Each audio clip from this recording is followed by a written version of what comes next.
The stream is live. Where are we live? Are we live? We are. We're live. I think we've been live. Nothing's better than getting someone to dismiss almost everyone who comes around here. Where have you been, Chauncey? You've been in hiding. Chauncey. We haven't seen you out and about. We haven't seen you at the Pasadena flea market or at the safari or any of the other places you come and hang out. None of the usual haunts. It's AZ Mick. AZ. I try and find out a little bit more about AZ Mick each time. I know he likes a good ham sandwich. I forgot what his favorite drink is. Favorite movie, AZ Mick. What's your favorite movie? Let me know. And look, everyone who was fearful that Fluffy was in hiding, he's no longer in hiding. No. Yeah, he's been in hiding now. And someone else who... Hello. Nick. What's up, Nick? So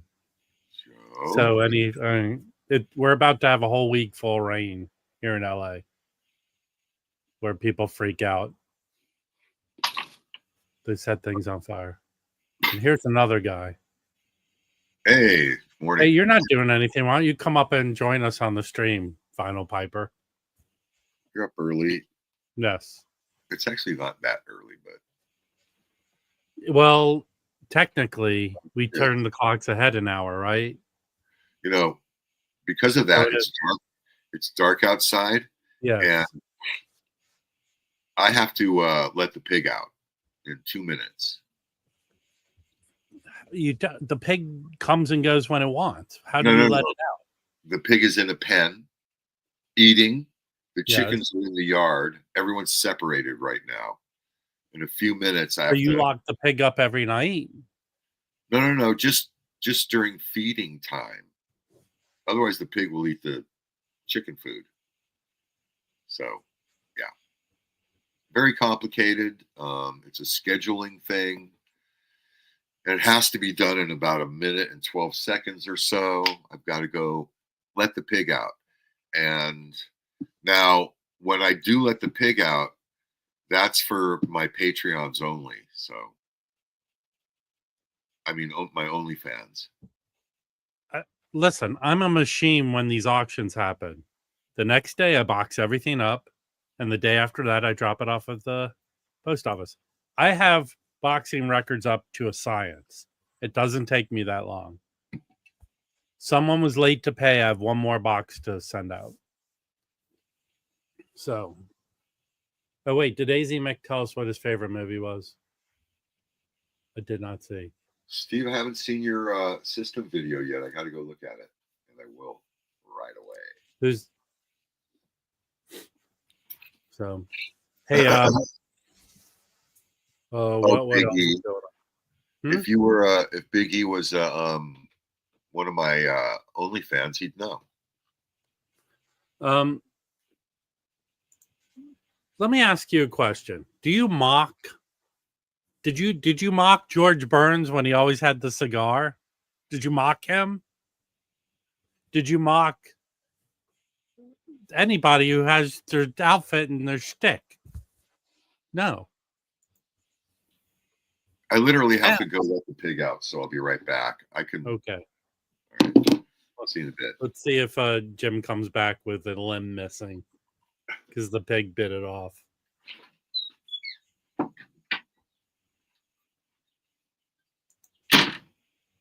You're as old as me, aren't you? You know who George Burns is. Yes, I'm funnier than George Burns. He told the same stupid jokes all the time.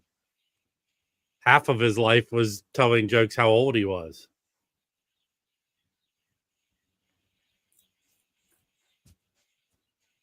So, I have records that I picked up. I don't know if anyone gives a crap. People are still putting out records with paper sleeves, believe it or not. Stop putting out paper sleeves. It's what year is it? 2025. No more paper sleeves.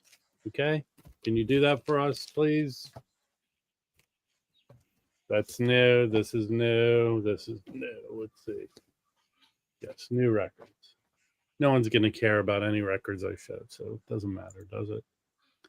Wax, did you see the Amoeba post? A huge punk collection coming out 11 on Saturday. Lots of middle-aged men. Okay, this is a topic we could talk about because Vinyl Piper was a victim of it, I think. Weren't you? Last I remember that Amoeba got a Prague collection in. Like rare Prague records. What they typically do is they have a stage area in the back of the store. So they set up all the records there. Stinky, smelly, sweaty, overweight, middle-aged men showed up with boxes, ran like it was Black Friday and Cabbage Patch dolls were available. Okay, it was Psych in Prague. And they ran and pushed people over. There was biting. There was stealing. Everyone had a horrible time. What do you think they're going to do this time? Is punk more desirable than Prague and Psych? I don't know. I always find good stuff there. You know, Alex, who runs the place, went to Japan and brought back 2,000 records. Says he mostly brought back like Japanese music, like genre, like city pop and stuff. So he's been putting them out this last week since he came back. It does sound like a horror movie. Hey, look, everyone, watch this. See this fucking idiot? Watch. Can you everyone tell him he hates me? He comes here. Can everyone tell this putz? Why do you come here if you dislike me so much? And it's probably Billiam, because I don't know how many accounts that say Arnie Zanzibar I've deleted. This putz in the bankrupt state of Nebraska, it has nothing better to do than come here and watch me. Thank you. I'll probably make a stupid video about it. Yes, he's a fucking idiot. And if I've done anything constructive, putz is now part of your vernacular. But he is. He's like, dude, go find a friend. You know, when you're at the mall guarding the food court, go ask someone to be your friend. Thank you. Or if you're Billiam, stop going and buying records from Target and, you know, and stop hanging out at the ladies' dressing room. Okay? Hey, Jimmy Barnes. I know, dude. It's like, go on a gay cruise, Arnie. Go find a guy on there. It's usually what that happens, right? If that is Arnie. If it's Billiam, go on a gay cruise and find someone there. Okay? And speaking of cruises, what's up, man? I just felt sorry for you being here all alone. I don't know. No, I'm not you in alone. a room. You in a I'm room. not alone. I'm with 100 people making comments in the peanut gallery. I understand that, but you are in a room. And all I'm going to say to those people out there that hate your guts and hate my guts, and those people that used to call us the liberal heroes or the wacky people. Hey, we were right. No, Matt. Okay, Mazzy, your stance on politics is fine, but it doesn't help us here. That's all I said. Well, obviously it doesn't. But good morning, everyone. Morning, Mazzy. Good morning, Jim. Why can't we just forget about politics and deal with fucking idiots? We live in this world. Yeah, we can show. But do you understand? Here, Arnie and Billiam, do you understand you coming here makes me money? Do you understand this? Oh, you're talking to someone. Okay. Yeah. Do you understand how much money it makes me? I could buy extra. I buy records now. I have extra money to buy records. Yeah. You pay for his inner sleeves. Aren't they called hate viewers or something? That just Yeah, dude. I mean, keep watching. Cha-ching, cha-ching, cha-ching. Rage viewers. Rage viewers. There we go. That's one of them. Grr. Good morning, Jimmy Barnes. Good morning, Patrick. Good morning, Wiccan. Big Ian. Dexville. Big Ian. Hello. Top of the morning to you. Wyoming Dave. I missed some of them back here. Fluffy. Vinyl Pipper? Is that Pipper? Hold on. What is okay. I watched that. I have to comment on Vinyl Piper's video yesterday. His Dark Side of the Moon collection. Holy cow, that was awesome. That was really. I gotta watch that. I haven't seen that. Was great. Hey, Vinyl Piper. Somehow, reason I'm not getting. There's your comment. No, I'm not going to show it, but you honestly, you would be surprised how much. What was I going to? Chris Record Talk. Hello, Record. Nice, Chris. Revs per minute. Hello. It's still winter in Los Angeles. Rick's. Yes, cold and rainy. Nick in the morning. I'm looking back, all the people. Let's see. Hey, and there's Jimmy, and there's Rick, and there's Nick, right, and calm there's down, Easy. Yeah, you can rename. And hey, I see Bobby. Does anyone know this record here? It's a private press record. I do not know it. Who's the artist? Roberta Davis. It's a jazz record, but it's private press, and like these private press records were not produced in mass, so it's sort of desirable. I think she's from where she's from. This is Minnesota. Isn't she from Minnesota? I don't know. Detroit or Minnesota. Does anyone know this? Let me know. Was she in Prince's band at any point? No. Actually, Mazzy, you laugh. I think this is a pretty desirable Prince bootleg. Crucial. It says with Miles Davis and friends, but there's some scuttlebutt that he doesn't even play on this. There's a song with, it sounds like it's Miles Davis, but this is pretty desirable. Okay. Crucial. Okay. Hello, Tim.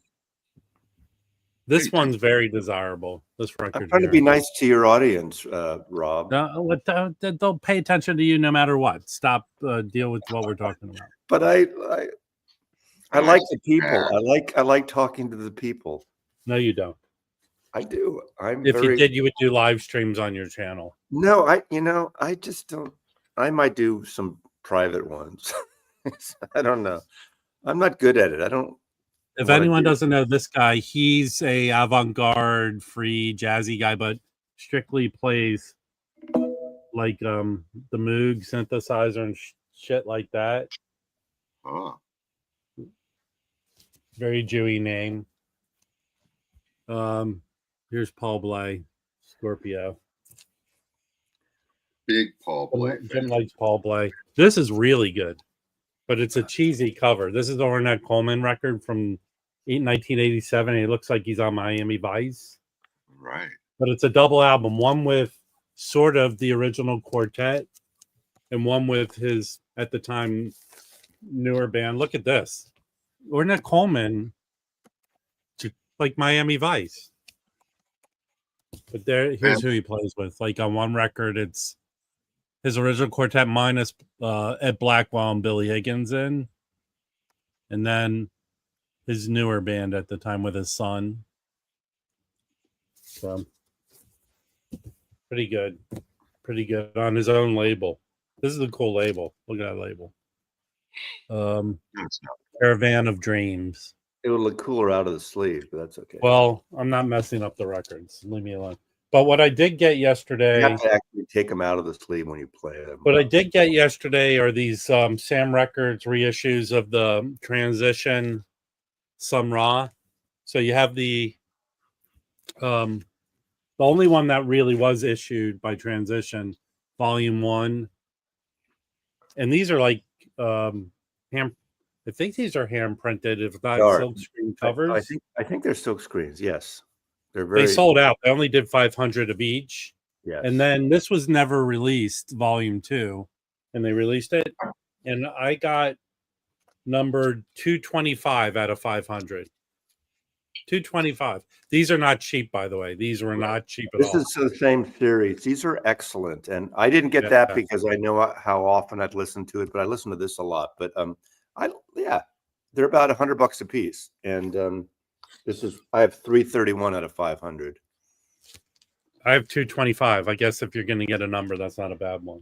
And they replicate the booklets that came in the transition, but these are very well made. They paste on the cover slicks to the board. Yeah, these are very well made.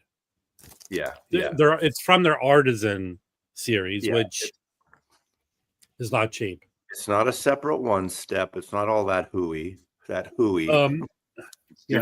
Nick. I don't. So the estate seems to be putting stuff out on their own. Like, actually, here they just put this out. Sundays does put out a lot under Modern Harmonic. Their side label. Yeah, they've been putting out some. In fact, Record Store Day, there's a couple Sun Ra releases. One is being put out by a Modern Harmonic or Sundays. The estate itself just put this out, and this is a very rare Sun Ra record that they put out. That you can get this now, and this is actually pressed at RTI with the tip-on jacket. It's very nicely done. So I've been picking up a lot of Sun Ra lately. So I've been lucky with finding. I like Sun Ra a lot, but Sun Ra's you have to tread carefully, or you never know what you're going to get. Right. I have to honestly say, no record's the same. This record, let me make myself big. This record I just found, which was put out in the US on Rounder, is like a funky Sun Ra record. Yeah. So it's not weird free jazz. It's very funky. It's good. Celestial Road. Strange Celestial Road.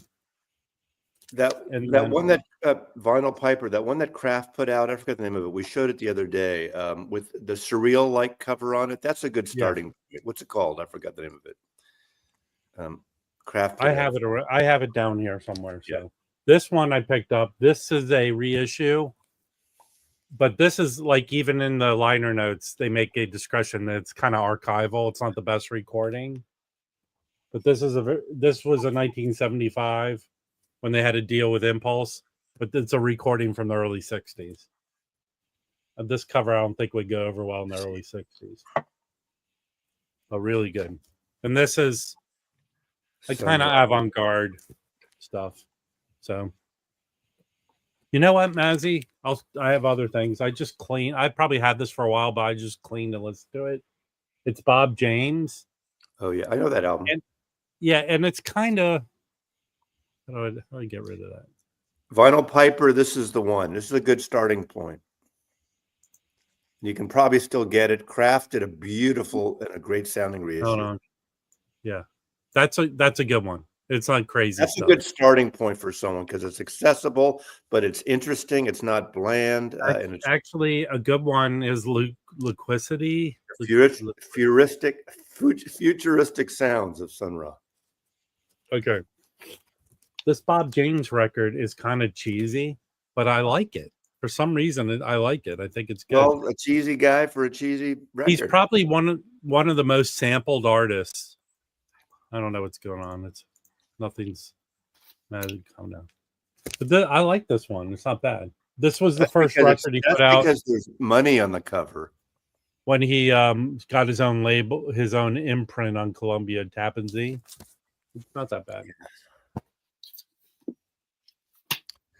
Okay, can I answer a question now? I know we're getting off topic, but Fluffy asked. No, you're changing the topic.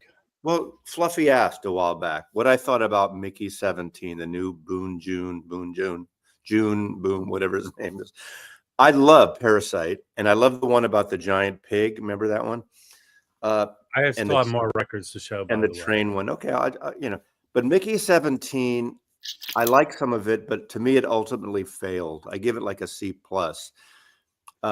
the main characters, I think the guy Patterson, is that his name? You know, from the Twilight and Batman, and he was amazing, and he's quirky and nerdy, and I mean, he holds it through. I like him, and I like all the central characters.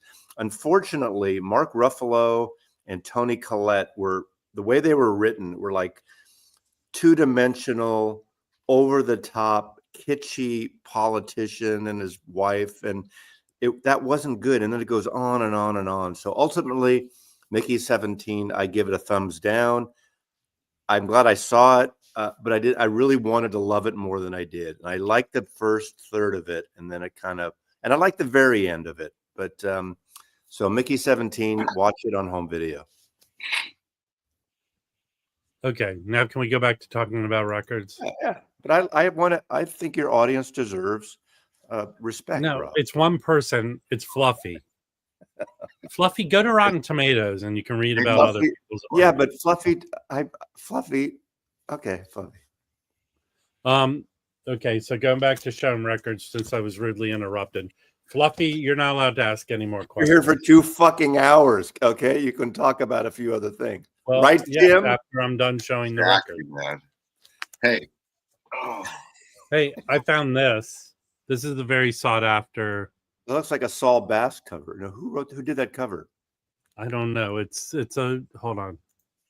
I'm having issues right now getting issues.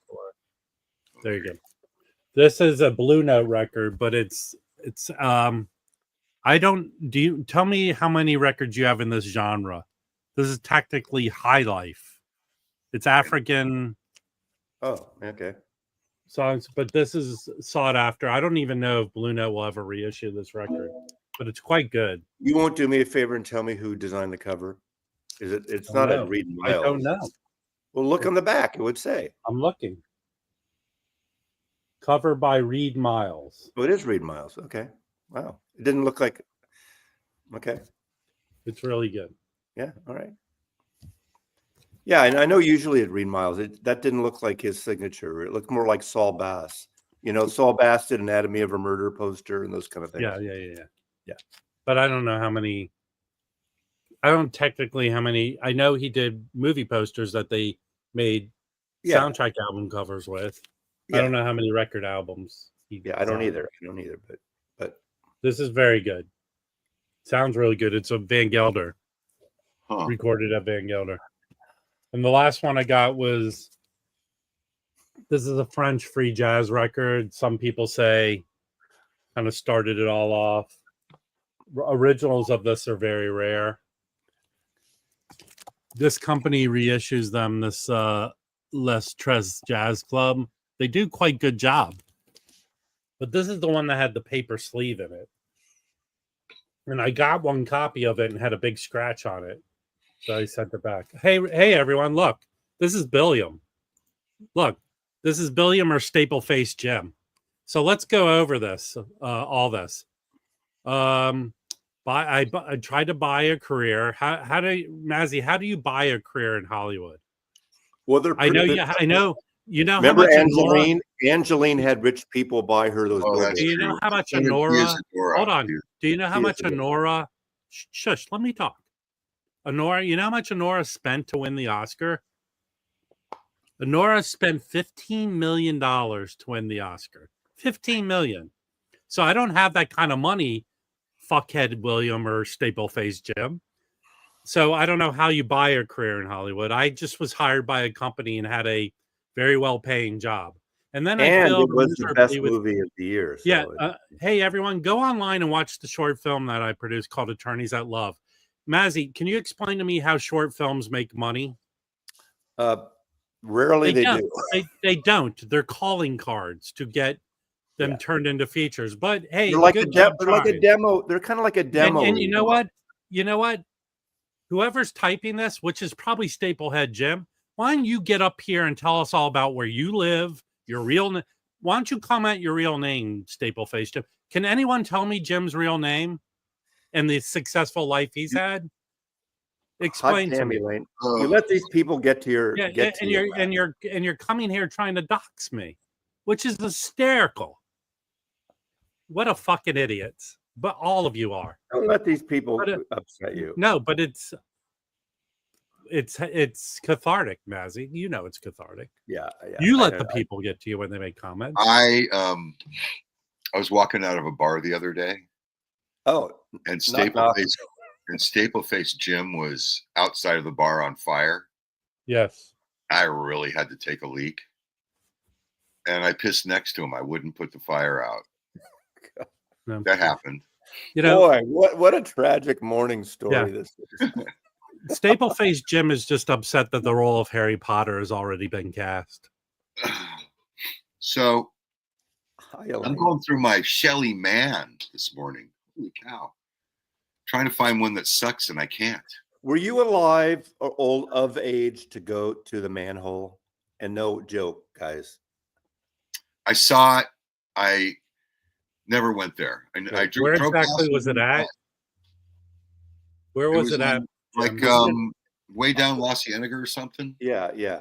It was and just I'm not making a sex joke, everyone. That's the Shelly's Manhole. It's Shelly Man owned a jazz club called the Manhole.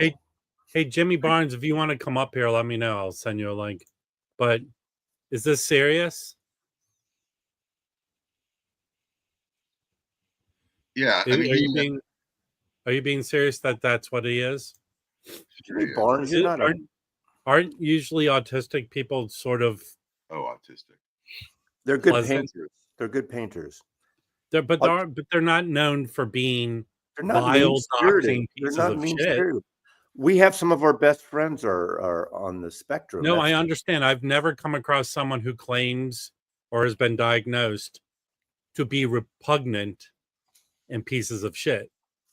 So that seems to be odd for them. If he is that seems more like I get more of a fetal alcohol syndrome from Spring Hill Jim. Yeah, Final Piper, I feel the same way. But I mean, go ahead and dox me. But if you have the balls to dox me, dox yourself. Tell us who you are, what your real name is. Let us see all the huge accomplishments you've had. Dude, let me break you down. I have no problem bashing you. But let me give you a little help. I'm old. I'm okay where I am in my life. I've had my life experience. Some piece of shit 20-something-year-old moron is not going to make me upset. I think it's hysterical that you come here and try and dox me. Like you've been doing it for months. It hasn't affected my life. It has not derailed anything I've ever done. Right? There you go. It's better than telling people. It's better. Me screaming at them is better than your reviews of movies, Mazzy. Oh, my heart's not working. Okay. No.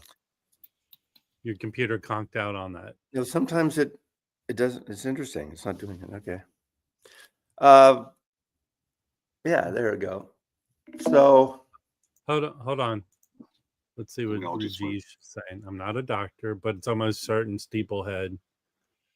Jim is about 12 chickens. Yeah. Yeah, I do not have chickens, by the way. Can you send your doctor up here and let us I have a bunch of let us interview him? I get eggs every day now too. They're laying again. I'm gonna after this go play that Randy Newman album, Political Science, or that song, Political Science. You know, no one likes us. Yeah. Boom, purry, more room for you, more room for me. We'll save Australia. Don't want to hurt no kangaroo. Right. Plus, they have surfing too. What a great song, and it's appropriate, isn't it, today? Is it? Is it? Well, about everyone hates us. They like the people, or actually, they don't like the people, but they like us. Maybe. I don't know. Hey Jim, you don't have 12 chickens. You have like less than that, right? No, I have about 10 or 12. I don't know. 10. 12. One duck. I have one duck, one pig. Now let me ask you this: when you have chickens, do any of the eggs do you ever allow them to turn into new chickens? No. We have. Is that a thing? Don't eggs actually? Aren't we like killing? it requires a rooster. And you don't have to have a rooster around for them to lay eggs. They'll just lay eggs, but they won't be fertile. So it's immaculate conception, really, them laying eggs, right? No, they just drop an egg. It's not going to ever hatch into anything. Got So it. when there's a rooster around, though, they can be fertile. Now, we have a rooster, but he's a very late bloomer. Let's put it that way. Got it. He's a late bloomer. Interesting. Okay, thank you for that education. I kind of know a little bit, but not as much. Hey, it's raining in LA. It's starting to rain. It's going to be awesome. Going to rain here too. It's going to rain until Friday. It's raining in LA until Friday. Oh, I know what I wanted to see. And where DJ Big Joel is, or Little Joel, it's raining men. Oh God. It isn't raining. We got to have a little morning fun here. Well, I was having it. Okay, what's this? Tokyo record. Mazzy, we need to have a talk. Well, we're here. If you want, message me and I'll send you a link to come up. Tokyo, do you want a link? We can text you. I could inbox you at Instagram a link. What about a talk? Don't get so serious. Just have fun with all this stuff. We need to have a talk. Okay. Obviously, people don't know how to go check when they say Norman, or my mother used to say Edward, because my middle name is Edward. When she was mad, she'd go, Edward. It's drizzling right now. That's like end of the world weather for us. Yeah. There's people smashing into each other on the freeways. Yeah, people don't know how to drive when it rains there. No. Just sliding around. Gay disco masterclass coming. That's funny. But isn't it sort of that you don't even have to? I thought, gay guys don't have to take a class. Bobby Gass's birthday. I've met more gay guys. Is it Bobby Gass's birthday? It's Bobby Gass's birthday today. Wow. Happy birthday, Bobby. Yeah, okay. Happy birthday, Bobby. Everyone wish Bobby happy birthday. Put another candle on my birthday cake. My birthday cake. Yeah, everyone go wish Bobby happy birthday to you. You think chicken have immaculate conception? Oh, come on. It's a joke. It's a joke. Now, hey, okay, I got a question here, and I don't want to offend anyone. It's an honest question. You know how we go BC and AD, like it's 2000 AD, and now it's before Christ, right? And after death, right? But I thought he didn't die, according to the believers. Oh, God. Where he died and comes back. But why do you call it after death? Now it's not. It's not AD anymore. No, it's AD and BC, but it's not. They changed. Anno Domino. It's not. It's like end of dominoes or something. I think it is. It's a Latin. Hey, Mazzy. Dominoes. Hey, guys. Okay. That was such Thank good. You. Hey, I picked this we record want this up. to be broad-based conversation. I picked this record up. Can you tell me thoughts based on the name of it? You already showed that. You're show it. Yeah. I'm just trying to stop the religious talk. Yeah, you have the repeat. It's not interesting. Mussolini's kid had a jazz record out. Yeah, it's not horrible. I'm trying to change the subject. Well, remember that song? Was it Nick Lowe song called "Little Hitler"? Little Hitler. Okay. Do. That's a good record, Jim. Yeah. That's a direct to disc, right? I think so. Yeah. Thank you for educating me. I thought it was AD after death. I always hear people say after death. Okay. It's after what? It's Anna Domini. I used to date her when I was in Italy. I dated a woman named Anna Domini. I hardly knew her. Yeah. We had an immaculate conception a couple That's times. what they say in the Exorcist, right? Anna Domini. Wyoming Dave, I literally said BC and AD. I literally said that several times. So yeah, two little Hitlers and then Rick's and then but Nick Lowe did Little Hitler. So no, I'm not going. I'm going to see. I said it in your show last week. I'm sure Thursday night. I'm going to see Anushka Shankar. She's performing here. That's I love the fact that you go out and see so much live stuff, man. I try to. Lately I haven't, but and I blew it. I was going to go see a band Saturday night that everyone tells me to go see. That they're been around since the late '80s. They're a British sort of psych band. The something fraud.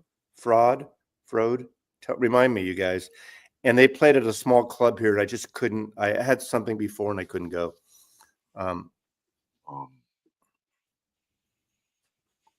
There's a. What am I looking for?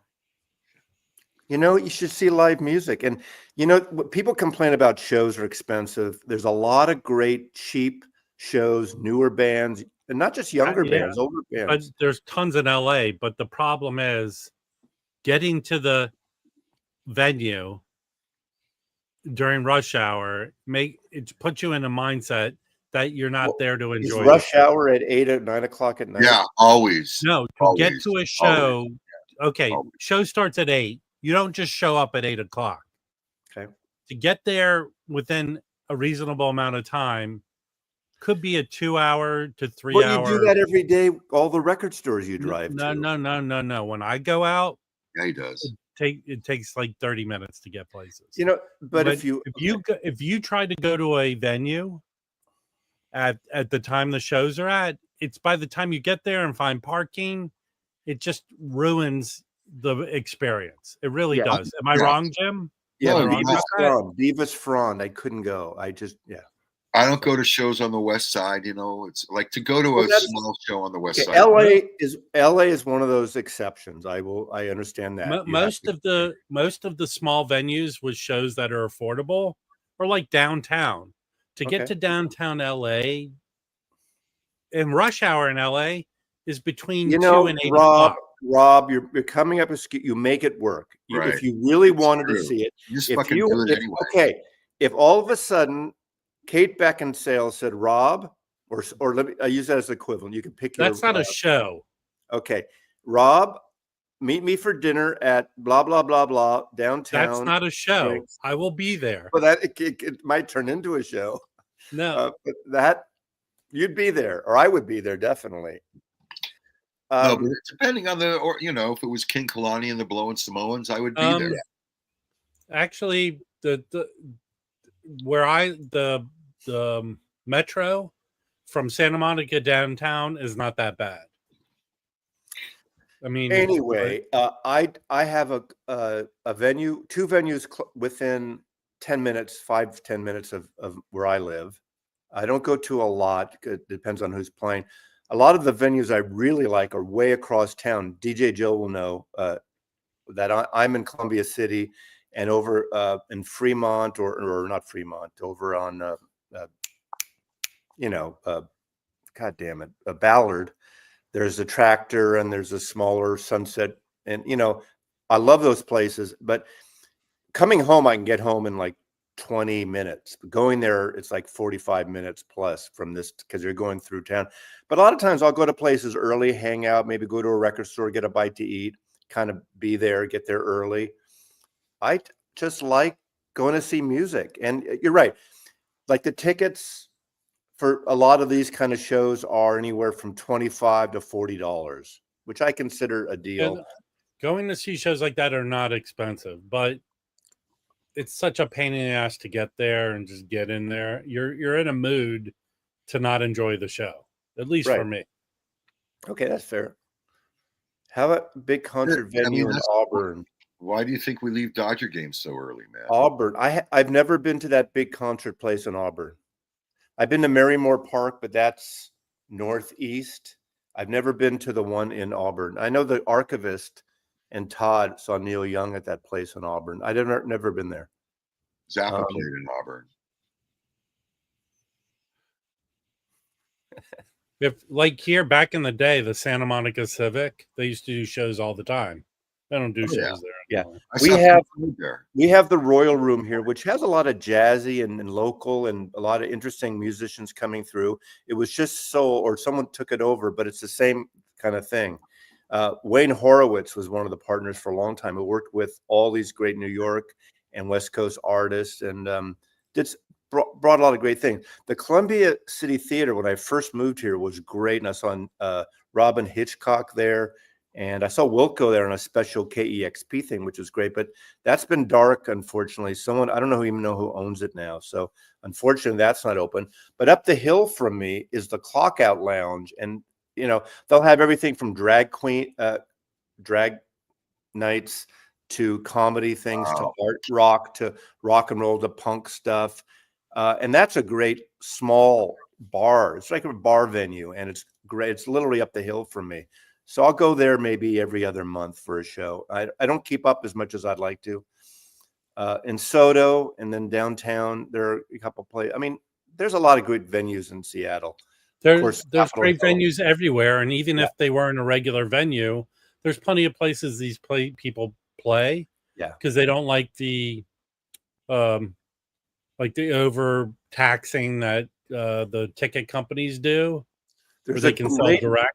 There's a great tiny venue that I like. It's right at Pike's Market, right? Called the Rabbit. What's it called? The Little Rabbit. But for you to get there, Mazzy, isn't it a pain in the ass? No, I drive and I always find parking. I find at night downtown that area there, you can find street parking or there's parking. How long does it take you to get there though? 10 minutes, 12, 15 minutes. During rush hour? Well, I don't go during rush hours. If it's at 8 o'clock, I'll go there at 6:30 or 7. The Rabbit Box Theater, that's a little place. That's really cool. Yeah, Clock Out Lounge is very art supported.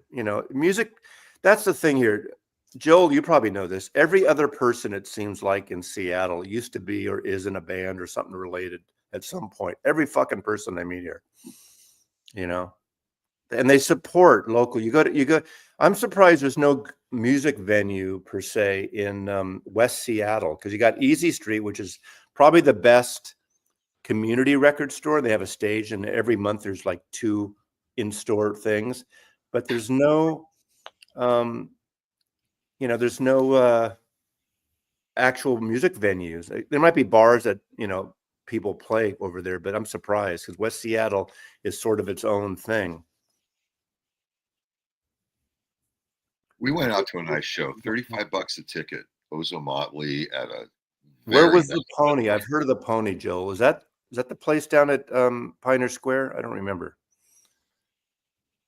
It doesn't sound right. I mean, it doesn't sound like you'd want to go there. The oversized.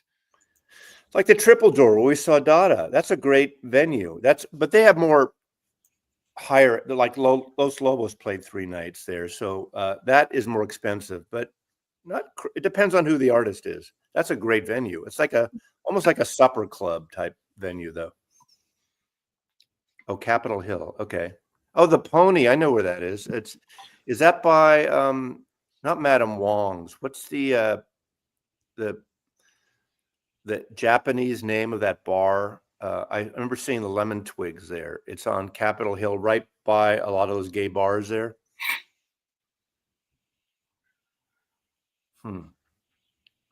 Yeah, but when you see Moby live, like 95% of what he's doing is not live.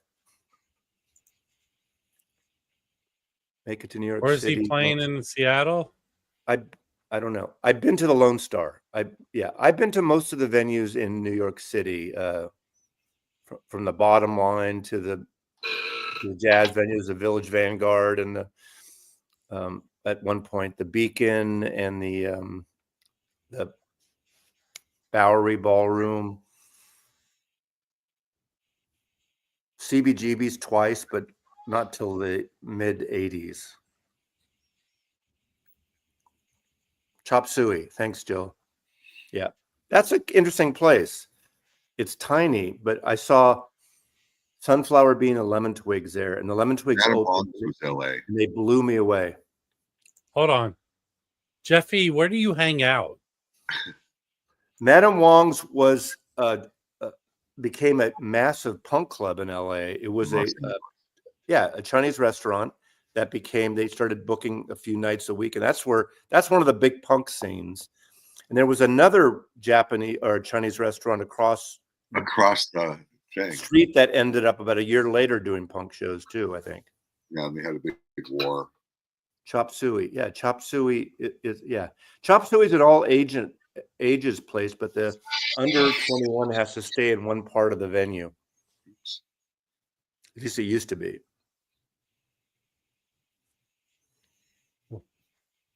Hold on. What are you talking about, Matt? The McDonald Theater? Who's the Casey family? Is it Ken Kesey? Is it the Ken Kesey family? Is that you're talking about?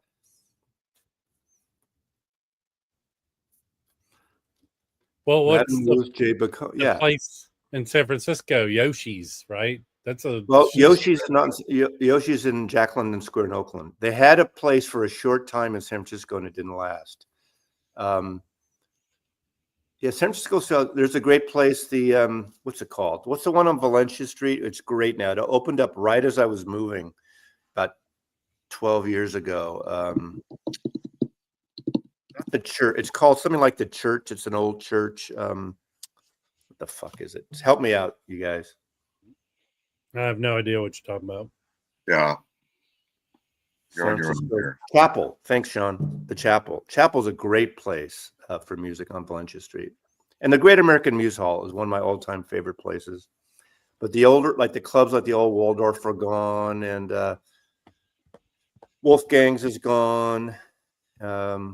Obviously, the Mabuhay, the building's still there. The Punk Club, Fab Mab, gone. A lot of the good small venues in LA are downtown. Yeah. But don't they have things out in like West Hollywood and? No, I mean in West Hollywood, that's a lot of the venues too. Are they just all gay bars now? More? No, come on. The Troubadour and the Whiskey. Well, that's on. Well, that's is that West Hollywood? That's more That's Sunset. Pretty much. So Sunset is West Hollywood. Troubadour is I think Troubadour is technically West Hollywood. Oh, is it? Okay. I know where I've been to the Troubadour and then the Whiskey and. Vinyl Piper, my connections at Amoeba and $1 won't get you on a bus. So yeah, I don't really have good connections there. Hold on. Here, he's saying live jazz at the Jazz Baker Catalina's. Yeah, Jazz Bakery Catalina's. I used to go to Vine Street before that. Vine Street. What about the baked potato in Burbank? Baked potato too, but that's a little small. But yeah. And Joel, there was that. I went once when I first moved here. They changed the name of it, but there was that kind of metal punk place right off of I-5, kind of near Denny Way, but it faces the freeway, right alongside of the freeway there. What's that club? There's two parts to it. I've been there. You walk in, it's the main thing. There's a smaller club to the left. How about Jack's Sugar Shack down on Pico? Barney's Beanery. Did they have music at Barney's Beanery? No, not that I know. Jack's Sugar Shack. I went there to go see. We just went there, and it happened to be the backup singer for Mick Jagger was performing that night. And my wife and I, we were dating at the time. We're in a booth, and they're playing. It's between acts, and they're playing the Rolling Stones over the PA. And to show off, I'm singing to my girlfriend, future wife, a little too loud to prove that I, kind of know the lyrics to this song. And as I'm like this singing to my wife, Rolling Stone, doing my best Mick Jagger, fucking Mick Jagger walks right past us with his entourage. We were like, he was there to see his buddy. But yeah, but that's 100 years ago. That was in the, hey, you know what? That's I wouldn't mind going to this. So 30 years ago. If anyone knows Anthony Wilson, yeah, he put out the Kevin Gray on his label. He's doing two nights at this Sam First Club near the airport, and they're recording it for a live album. Does anyone in Sacramento know? Does anyone in Sacramento know? Shit. I'm sorry. Where'd it go? Yeah, the Funhouse and El Corazon. Anyone in Sacramento know Another Damn Disappointment? I know it every day. They've got a new record coming out next month for Record Store Day, and they're doing a show in Roseville at the Goldfield Trading Post. Yeah. Roseville, man. That's I'm wondering if PB knows this band. Another damn disappointment. They've been around for a long time. San Francisco also had this. Well, San Francisco and Berkeley had the Stone on Broadway, and the Stone in Berkeley, and then the Keystone was the jazz club in San Francisco, and then Berkeley Square on University was a great. I went with a friend of mine. We went to see Jim Carroll there, and she was underage, and we couldn't go. Oh, she was like 19. Okay, I was 25 or something. Wow. Mazzy. Oh, come on. It's 6 years. We were dating. She was the younger sister of a good friend of mine, and she knew I liked music, and we just kind of hung out. It was but she got really embarrassed because we couldn't go to the show. The Savoy Tivoli in Upper Grant was great for a short time until the neighbors, turned off they didn't like the noise on Upper Grant. Saw Jim Carroll there, Southside Johnny. God, who else? Great stuff. The I-Beam. Now, the I-Beam was a gay disco on Haight Street upstairs. And then they started doing new wave shows in the early 80s. So Echo and the Bunnymen, I saw The Cure in 81 there. Violent Femmes, Billy Bragg. They would do, they had these big TV sets. And right before all the shows, they would always be playing, what's that sci-fi gay porn? Flesh Gordon. They kept showing Flesh Gordon on the screens all the time. I wasn't cruising. It was, okay, the Holy Cow, the Stud was a gay bar that turned into music, and they didn't really have live music though. And they had the Art Hotel, but a lot of those gay clubs in South of Market started having, sort of new wavy kind of, not punk really, but. Oh, hold on. Someone's trying to be funny, but I'm going to give an answer. Listen, I thought you were a serious person, but if there's a best of Dr. Hook, that's the album. All Spending the Night Together, isn't that one? All the Shel Silverstein songs, Cover of the Rolling Stone. No. The ones Queen of the Silver Dollar. They sort of eased and coasted over the disco era and having hits. I didn't know that. Yeah. Spending the Night Together. Isn't that them? I don't know. I don't know that one. Dr. Hook had a lot of good hits. So in your face, Paul.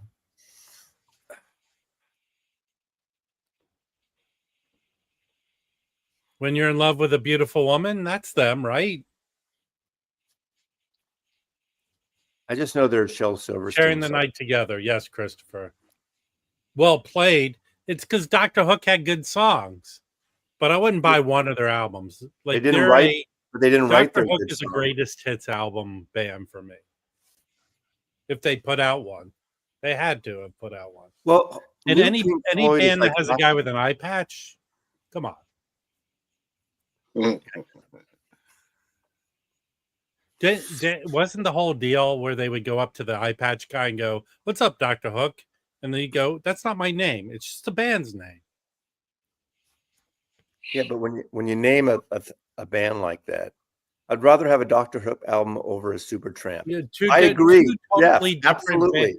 Those are not two bands you compare to each other, Jeff. Well, you can compare them because I would absolutely have a Dr. Hook record. Explain to me in a million years how you compare those two bands together. Because they're different. I can't name one. Like having chocolate or vanilla. They're both ice cream. I can't name one Dr. Hook song. Not one. I just gave you one. When You're in Love with a Beautiful Woman. You've heard that fucking song before. I can't sing it in my head. When you're in love with you just sang it. Is that how it goes? Yes. Oh, well, then I should, when you're in love. But Supertramp, Crime of the Century. Hold on. Remember that guitar solo? The guitar solo in Cover of the Rolling Stone is better than anything Supertramp ever did. Is that Dr. Hook? On the cover of the Rolling Stone. Yes. Yeah, and but that was like got him on the. What if they sang the cover of the Record News? No one ever accused Nazi of having sophisticated. People correct me if I'm wrong. That was early Dr. Hook, but they had their most success where they were They were a pop in the 70s, late 70s into the 80s. They had I didn't know that. pop. They had pop hits. They kind of verged a little into country, a tad. And I think the main lead singer dude went into country after they broke up. But they were a fine band who had a string of hits. Yeah, but that kind of really. hippie music they did was not their biggest point in their career. But nothing's like worth taking up space in my fucking house. Dude, you have a lot of shitty records in your house. I have all killer, no filler, my brother. Yeah, you have mostly filler. Hey, Sylvia's mother. Yeah, Sylvia's mother. Also written by Shel Silverstein. You know, it's a good record. Do you know Shel Silverstein's StreamYard's being temperamental? Yeah, I do know Shel Silverstein's freaking at the Freakers Ball on Columbia Records. Hold on. Where did you hear this from? And where are you hanging out that you hear things about this show? The fact that you hear the show is overrated is overrated. Where do you hang out or the conversations about this show? That's what I'd like to know. Okay. Yeah, I'm with Rick's. I know Rob sent me a picture. I'm not going to show here because I don't want to embarrass us or Rob or anything else. He did a parody, but yesterday I posted my very first ever. No, I'm gonna. Well, you can. I'm not going to. I'm not going to show it. I posted my very first poll. You only can do 4 questions. I thought I wanted to do more options. The Fear Kashas. But I did. What would you like to see more on the channel? I just did one of the, and I got like so far 541 responses, which actually is pretty good. I did ranking videos, San Francisco music biz stories, featured artists and genres, and new and upcoming releases. And I will say it's pretty even. Features, artists, and genres got 33%, the highest. New and upcoming releases, 25%, and ranking videos and San Francisco and business, 21% each. So almost a quarter each. I mean, so pretty even. So it's good that, I wanted to do things like the wanker videos and politics and see like people would respond to those, but I only could do 4 options. But thank you. You can go to the community posts on my channel and respond to the poll. First poll I've ever done. I just want to get a little bit of a response. This show is an unappreciated piece of art, according to Jazz Bum Mike. Well, very nice, Mike. Yeah. Get up here and make it better. Has Rob reviewed his Hoffman thread since posting? It's blowing up. Oh, is it? I don't even know where it is anymore. Can someone send me the link to it? It did show up eventually. You don't get money for well, I don't know. How would I get money for polls? I just did a poll. Not on it. How do you get money on Instagram? Mazzy's all about. Not on Instagram. It's a YouTube poll. But I like what you changed it to. That's pretty funny. What, your poll? Yeah, that was good. That was a good one. I'm going to show it right now. Hold on. Okay, I did not create this. Starting trouble right now, Rob. What? Make yourself big when you show it. Well, no, it's. Hold on. This is. I'm changing it. I'm making it a different subject. Man. Oh, see, you're okay. I'll show the old one. If we get to 190 people watching, I'll show the old one, but I'll show the new one right now. I just changed it. So here's Mazzy's poll, guys. This is this is Rob's version of Mazzy's poll. Yeah. And yes, I talked to myself in the third person. Look, here's a poll. This guy. I'm not from Poland. You're not from Poland? Here's Mazzy's poll, everyone. Come on, camera, pick it up. Okay. So, what would you like to see more? Ranking videos, San Francisco, featured artists, or more Dr. Hook videos? Okay, that's not as funny. The other one I made is hysterical. Yeah, you're gonna show it? Do you want me to? Well, as long as people know that you made it up and I didn't. Good morning, Or Dr. everybody. Hook.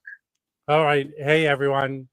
Can I see So, people actually, in the comments? poll- Do you want to see the new Mazzy poll? the poll you made relates to OJC's collaboration video. Did you see that? Are you ready to see the poll? Breaking videos, San Francisco featured artists, or Michael 45 attack videos? Wow, that's a tough choice there. I don't do attack videos. Okay, look. That's a great record. Look at this. I mean, this guy wrote so many. What band is that? That's the Freakers Ball. Silverstein. Freaking at the Freakers Ball, Shel Silverstein. Okay. I actually have one Shel Silverstein record. You know, he wrote a man called Sue. Boy named Sue. Yeah, Boy Named Sue. The Johnny Cash. Am I wrong, or did he do kids' books too? Yes. Yeah. Light in the Attic. He wrote the Light in the Attic series of books. I read those books to my kids. He lived in Sausalito for many years. Hello, Harry. Hello. Good morning, Harry. Good morning. It's Bobby Gass's birthday today. Really? Well, happy birthday, Bobby. Yeah. Yeah. What is he, 61 now? One more hour to go. Jesus, I'm He's exhausted. I know.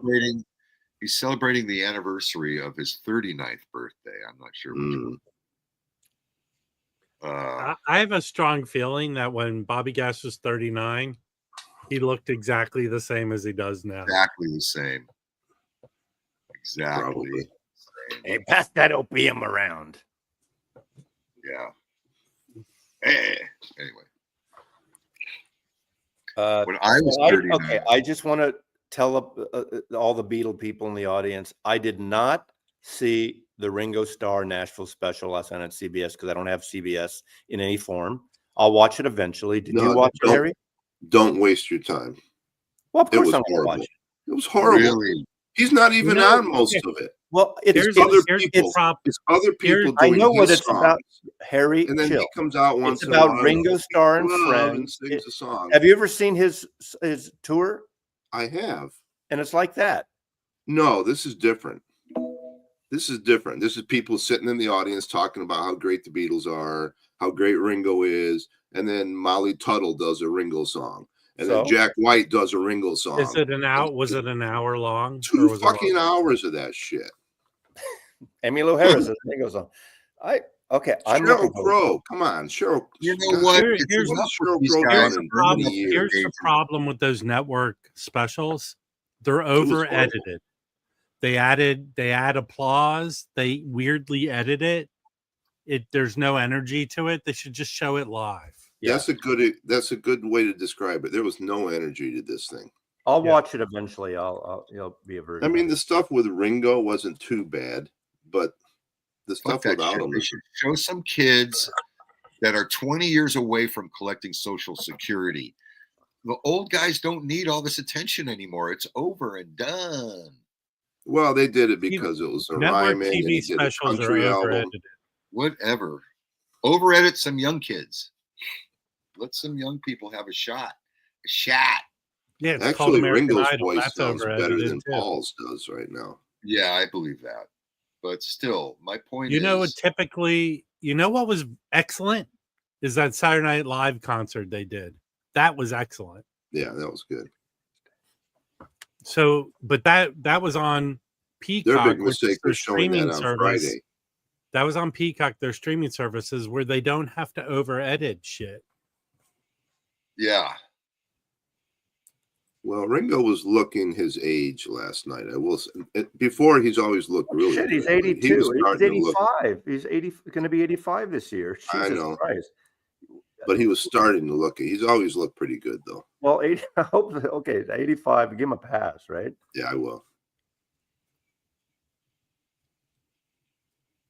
Okay, we've covered the deal. Wolfie needs to ship to Canada. Yeah. Here's how I ship, Wolfie. I use UPS. I go to Pirate Ship. which is a shipping service. It allows you to pick several different ways to ship it there. The most economical is UPS, but UPS will ding you themselves. They'll add some sort of fee to it themselves without the government. So you need to declare it a certain way. That's all I'll say. There's no The cheap value way. you declare. If you're sending records to someone for free, you have to declare value to them. Maybe declare $1 or $3 a record. Yeah, but you don't think they're not wise to that? Yeah. No, you could say it's a used record. I do like It's a used record. I do $5. Okay. There's no, let me just say this. There's no cheap way to send to Canada. The cheapest I've ever sent one record to Canada is about $22 to $25. Yeah, but just okay, let me help you. About 4 pounds of records is like $24. That's the cheapest. But it depends where in Canada you're sending it to. Yeah. If I sent stuff to Rachel, it was at least a $25 shipping, you know. And if I sent stuff to England, I sent stuff to England, and it was the Rob Walker and a 6-inch. It was over $100. Actually, Wolfie, you might like this. Hook up with some people who are trying to escape the U.S. and sneak into Canada, and have them put them in their backpack. And by the way, Wolfie, everything you send or get from Canada now because of your man is going to be 20. He just added 50% on metals. So there's your new economy. Yeah. You're not going to be able to build automobiles without Canada, period. End of the story. Well, houses. But let's not be political, guys. That's not political. That's financial. That's economical. That's economical. I'm getting ready to. I'm composing a rate increase letter for my customers. I got to do it. Your paper is going up, right? Yeah. Newsprint is going. How much is it going up about? Like 25%. Last time that happened, which was in 2017, so many small newspapers went out of business that within a year they stopped it. That's the goal. I won't go there. Never mind. My thing is that I support everybody, man. I voted for the guy 4 times. All right, your humor is regulated to Frank Zappa. Here. Yeah, yeah, you know, Brian, it's expensive shipping out of the area. I mean, we're pretty cool having media mail within America. That's a deal, really. When I shipped that package to Bobby that he got all upset about, it was like $25, but I sent it by UPS and I didn't know. But when UPS delivered it, they wanted an additional $25 for their service. Right. No, and that's why Bobby got all pissed off. UPS taking it upon themselves to implement a governmental fee. It's not the government doing it, it's UPS. FedEx has a extra, mileage fee or whatever, DAS they call it. Anyway, I use Pirate Ship now too. It's pretty good. That's what I use. But Pirate Ship's still the best, but still, it's not cheap. Well, actually, for me, it's the pay station. That's mainly what I use. Yeah, but for the US. Yeah, what I like about Pirate Ship is your database is it saves the addresses where. Well, no, so does the pay station. Not for me. Actually, technically, Pirate Ship sounds better than pay station. If you use Google Chrome, I don't. That saves the address. I'm a Safari guy. I'm an Apple. That's your biggest problem. Pirate Ship does not offer a address book. Well, they have, but they save. It's funny. No, they do. When you start typing the address shows up with all the zips and everything before you finish. Yeah, that's why. Because they have addresses and stuff. Right, but that's half the battle. Yeah, I know. Yeah, but you're still, right. With FedEx, I just type. Dude, it's a setting. It's a setting in Chrome. Pirate Ship is free. You can build an address book in Chrome. So use Chrome. Talk to Pirate Ship. You don't pay. You don't pay anything for service. You don't pay anything for the actual postage. Yeah, you don't pay anything per month for either of these. And PayPal. I mean, that the ship station is through PayPal and through that whole thing. So. Yeah, let's keep this going for another. All right, hold on. Minutes. You live in England, so fuck that place. Hey, can we start talking about mate? You have to add mate where it hurts. My elbow. We start talking about. Can I ask Bob a serious Callen, question? there's a lot of reasons to hate America, but not because of our postal rates. Okay. Hey, here's another postal thing to keep Bob happy. What about, remember back in the day, you used to give your mail person some McDonald's gift certificates? I still do. Do you still kind of do that? Do people still do that? I give them something at Christmas just because, you know, they bring the records to the door. And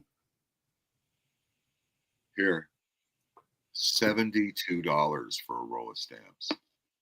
$72. When the John Lennon stamps came out, I bought one of those huge sheets, and I would use it every year for my Christmas cards. Hey, here's the funny thing about stamps, right? They're forever stamps, right? Mm-hmm. Yeah. So when you buy them at a price, you can use them no matter how much the rate changes, right? That's correct. Not all stamps, just not all, but some. Just the ones that say forever. Literally the forever stamps. Yeah. And they're all different designs, so. But that's a good deal. There's a Betty White stamp coming out in the Back in our day, we didn't have forever stamps, and you always had to get that extra like 1 penny or 3 cents and add it to old stamps. So here, 3-cent stamps. Who wants to buy them? They're 5 cents each on sale today. Freaking hate the stamp. I don't know. I'm going to go through all my Shelly Manne records. That's what I'm going to do. That's John Lennon stamp? That's the first issue. Yeah. You know, those never, if you're collecting those for money, there's nothing. No, I just bought, I used them. Do they even offer that shit anymore? Yeah, they do. I get the, what do they call, I can't pronounce what's the word about collectors? Philanthropic or philanthropic or. They put out a biannual or quarter catalog, the Postal Service, and it's great. And I'm on their mailing list because I order stamps from them. And I get it. And, you know, I have my last batch because I can't get Lennon stamps anymore. And I got Ray Charles stamps, stamps. But now I have coffee stamps with cappuccinos, espressos, cafe lattes. The 4 different styles they used. When did they come out, Mary? Nice. I don't know. Well, first day was, they should have a date on it. So let's see. September 7th, 2018.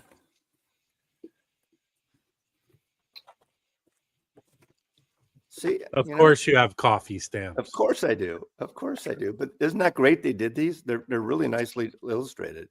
So you got coffee Julie espresso, cafe latte, cappuccino, espresso drink. Can you keep coming with these dingers, please, Bob? You know, you really just blast him and jump. I miss that. I really miss that part of the show. You miss one?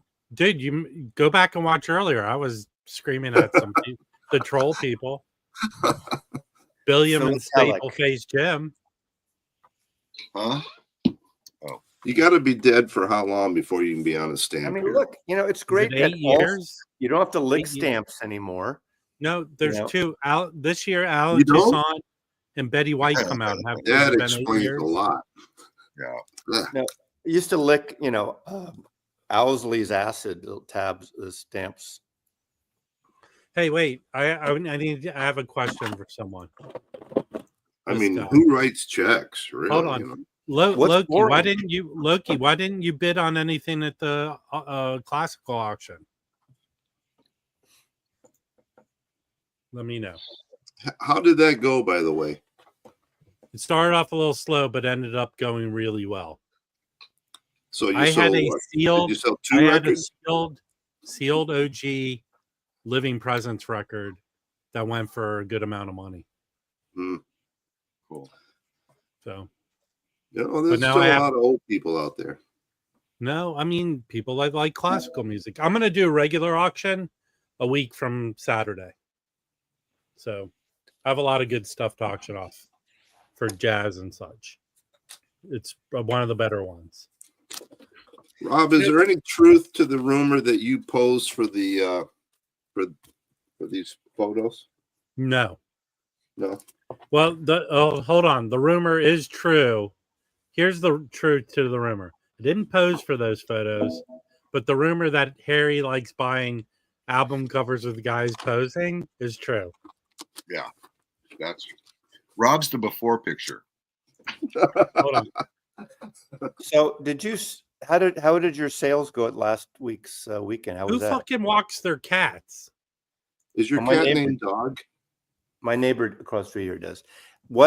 How did the sales go at the record show Saturday, whatever? I did a little, somewhere between 400 and 500, which was, average, but it was good. It was worth going. Were there a lot of people? The video didn't seem like a lot of people there. Well, because I shot most of the video during the early bird, before they open. But when they open, you got a rush of people like it always does, and then it kind of trickles down. A lot of vinyl community people you captured. I can't believe how many views that video's gotten. I want to give 2,500 Harry. views. Okay, I'm very critical of some of these people that do these location videos. Don't know how to hold a camera. Like they go like this, and you need to stay on a shot. You got to go slow. You got to go slow, do a shot, and or they're walking, and you're seeing their feet or the floor. Like Harry did an excellent job. So if you haven't watched that video, Harry did an excellent. Hold on, Harry. Here's the video I want to see. This is the video I want to see. Someone shooting video for a YouTube video, and Mazzy following them around, screaming at them, "You're doing it wrong." Yeah. But what I notice is when people do videos of records, they go too fast and you can't see what it is. So I deliberately tried to go slow. You need to do some, even though you're not on a tripod, you need to do some lockout shots. Slowly. I got rid of the whole video. Eddie. You need to include some lockdown shots or some static shots. Not everything has to be a pan shot. Hey, and some poodle shots. Did I talk? So last week, Ivan. here in LA is the Alice Coltrane exhibit at the Hammer, and it was quite good. And I shot video. I'm going to post a video of everything I shot there. It's Hammer time. It was very good. So a video will be on my channel this week of this. So. Yeah, well, yeah, Brian here shoots great stuff too. He's got the selfie stick though. That I'm too insecure to use a selfie stick walking around the cities and stuff. I can't do that. But in Japan, I think everyone has a selfie stick. I never see selfie sticks anymore in America. Do you guys? No, I do. Gimbals, or there's two people. I see one person and then another person filming. Well, that's I see that too. Yeah, I bought a gimbal just for our Tokyo trip because I want to be able to do some good videos. When are you going to Tokyo? When are you going to Tokyo? November. We're doing a cruise around Japan. Wow. I'm going to go before that. I'm going before that. Really? Well, come on. I want some sushi. If everyone wants to go to Japan with me, let me know. Apparently, I've been watching videos. Here's a good way to go. Someone suggested use your airplane miles to get like a business class seat. It's cheaper. Who has airplane miles? I have airplane miles. I have airplane miles. I have a credit card that gives me miles. I went to London with my actually no, I didn't. That was a Virgin Atlantic. I have Alaska, used to be Virgin America, but I use my miles for most of my travel now. I mean, and I do it from my card to my mileage, that type of thing. I have an Amazon card, so everything goes back to Amazon again. And then when I want to buy something, I just use those points. Well, that gives you cash. I have one of those Chase Sapphire travel credit cards. You get insurance and all that. That gives me points. I can transfer those into any mileage program I'm in. So I think I'm going to try and do that. And like people said, you can buy the miles, I think, for cheaper than the ticket. So are you going to buy records there? And if so, are you going to buy Japanese records that are there? American? I'm going to buy records that I want. I'm going to buy stuff with Obies. When I'm there. My wife's two sisters are going. So there's going to be 3 couples We're all going to go on the same cruise together. Very nice. How fun, man. How long is it? It's like a week. We're going to fly in a couple days early, and I love a cruise, man. Nothing to do but have a, just fall overboard. Yeah. Well, don't do that. Oh yeah. Hold on. In Long Beach. Wait. That's not in Long Beach. What? Oh, he's talking about the other guy. Were you in Torrance or Long Beach? Boogie Monroe's in Torrance. That did you hear Fingerprints is moving? Yes. I hate Fingerprints is not a good record store. It's not. What are you talking about? I'm talking about words that come out of my mouth. My experience with your personal I'm friends, talking about going to Fingerprints. The records are way overpriced for used vinyl. My problem with their records is there's fingerprints all over. I knew that was. You're such the dad. Okay, wait. Here's someone agreeing with me. I've never been there, so I don't know. I've never even heard of it. There are better record stores in Long Beach than Fingerprints. Yeah, visiting a store a one-off, you have to go every once in a while to really get a sense. What's the name of the store you went to, Vinyl Piper? Coming here and just making pop.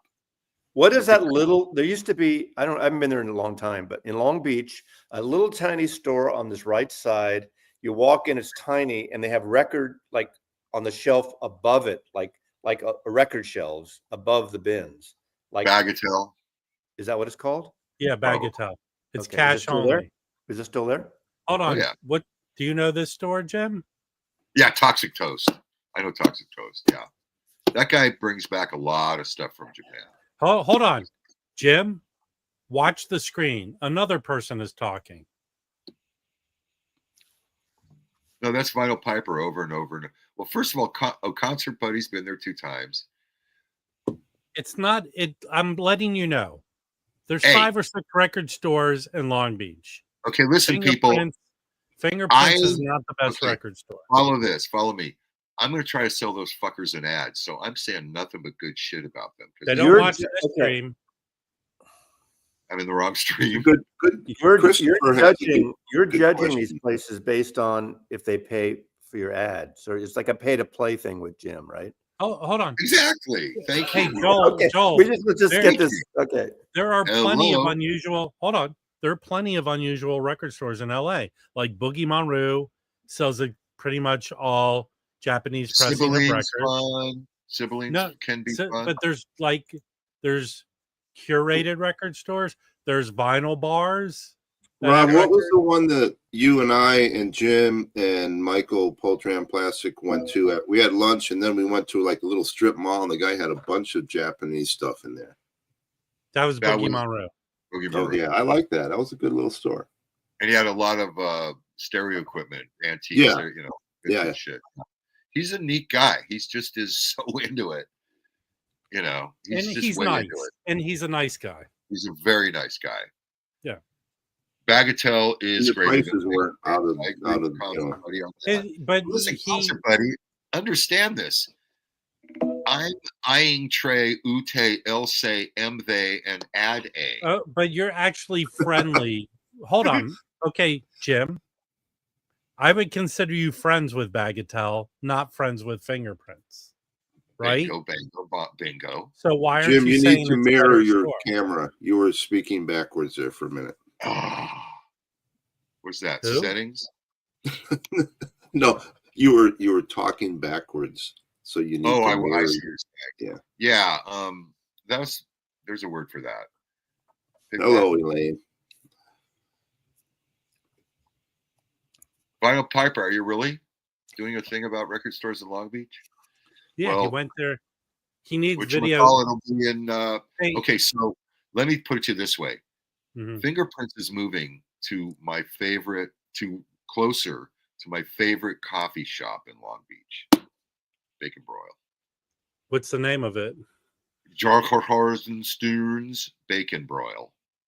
That's a coffee. Yeah, that's great. Bacon Broil. It's like is Is it a breakfast place, not a cafe? No, it's open all the time. So it's but it's a food place, not just like it a is coffee a food house. place. Got it. Yeah, very good. Long Beach, there used to be a phenomenal barbecue place down there. Big Mistas, I think it was called. That place was fun. I went there one time. They opened at 11. I got there at 10:45, and there were a bunch of firemen in front of me. They opened the doors, and the guy's like, "Yeah, sorry, the cops were here at 10 o'clock. They got everything." Anyway. What's that store that I think Chance is doing an interview with the guy from the store is always closed. You have to go by appointment. What is it? Rockaway? Rockaway. Oh, Rockaway used to have great stuff in their ads, but he's I went the big there Beetle probably guy. in the 80s. I remember in the 80s they were on Hollywood Boulevard, weren't they? No. They were in Silver Lake. They were on Glendale. Okay, there used to be a real Beetle collectible store on like Hollywood or Sunset, right? There's one called Very English and Rolling Stones. That guy's in Pennsylvania. Oh, is he? Because I always bought from him through the mail on Goldmine. Plus, Rockaway is not what 80s. Rockaway used to be because they sold off most of their building. They're in a small place now, right? Rockaway, yeah. Rockaway have become, over the years, they have become one of the top They're an three elitist. or four entities that buys the best collections, right? They compete with the top guys to get the best shit. So, they have it, and they sell it mostly online. Their physical location. Why do they even have a store if they're just doing appointment only and just sell out of a garage or something? Well, because they don't want to move again. They basically, I don't want to go too deep into their own business, but they're doing what they're doing, man. What can I tell you? Stuff. Very high. I remember they had Beetle Fest here in Los Angeles once, near the airport. And how long ago, Jim? What are you talking about? 1975? Well, they used to do all through the 80s or all through the late 70s. They had in the 80s, they did the Bonaventure. Yeah, here in LA. But so they used to do it only in New York. They did one here not too long ago, 10 years ago. And Rockaway brought the Ed Sullivan wall. Oh, wow. Yeah, the Ed Sullivan wall with all the names and everything. I've seen pictures of it. Okay, so that piece was, back then it was for sale for like $220,000. I think it's for sale again for about $750,000. So that thing is pretty amazing. Cool though. Yeah. Big. Yeah. Yeah.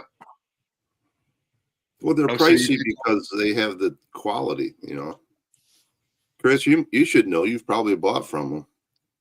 If you want the real rare stuff, that's the place to go. I'm a Zappa collector, and so if I was looking for something like the Freak Out map, they might have 5 of them. You know what I mean? At one time, I think they had 10. They bought Zappa's Attorneys collection. Really? Yeah. So they get the real shit, and they've been doing it for a long time, and they're still doing it. I hear, anyone know John Tefteller? You know who he is? Blues guy. Yeah, he sells 78s. Pre-World War II 78s. Used to travel all over the world, country, blah, blah, blah. So when they were teenagers, the brothers, the Johnson brothers that own Rockaway, used to live in Orange County, and so did Tefteller when he was a teenager, and they used to bump into each other at the post office mailing records when they were teens. That's how long these guys have been doing this shit, man. Yeah. Forever. But and they get the real stuff. Period. I was at Tefteller's. I was at Tefteller's place in Grants Pass. Oh boy, he has stacks of 78s on the floor. They all have cracks in them. Well, He you doesn't know, it yet. I went to this place in downtown LA called the Last Bookstore, and they have records there. They had a little 78 section. They were selling 78s. Everybody's selling records now, man. Everybody. So at the record show Saturday, Marty was there, and he's showing me what he bought, and I'm thinking, wow, these are kind of lame. Why did he buy it? And then I realized later he's collecting records from 1974. He doesn't care what they are. Where have you been? Where have you been for the last I didn't year? know that. He's been on every live stream. Sorry, Marty. I've Marty. been sleeping. He just thinks you're lame. It's a great concept. I didn't know that. When we met, remember we went Marty? We hung out with Marty that day in Portland. Yeah. You told us that. We were eating together. Well, you were at the table. yeah, see, I didn't go to lunch with you guys because as soon as I got there, you guys went to lunch, and I had just got there, so I wanted to shop for records. Oh, okay. Did he ever explain why? Actually, I can explain. Because he was born there and he turned 50. Marty's going, this is Lobo, and I'm thinking, Lobo? This is how Harry treats. Take a look in the mirror. Shush, Annette Funicello. Harry treats Marty like I treat you, Mazzy. When Marty talks hair, this is Shut all up, Harry Rob. hears. Blah, blah, blah, blah, blah. That's all Harry No, hears. Marty was he brought everybody a hat. Look, he was born in 74. He turned 50 last year. So last year he started this thing, or in the last couple of years, of collecting, trying to get every record that he can find. What a great concept. Matt, how many records were released in 19? A lot. Marty, that was a big time. Marty, what is your rule?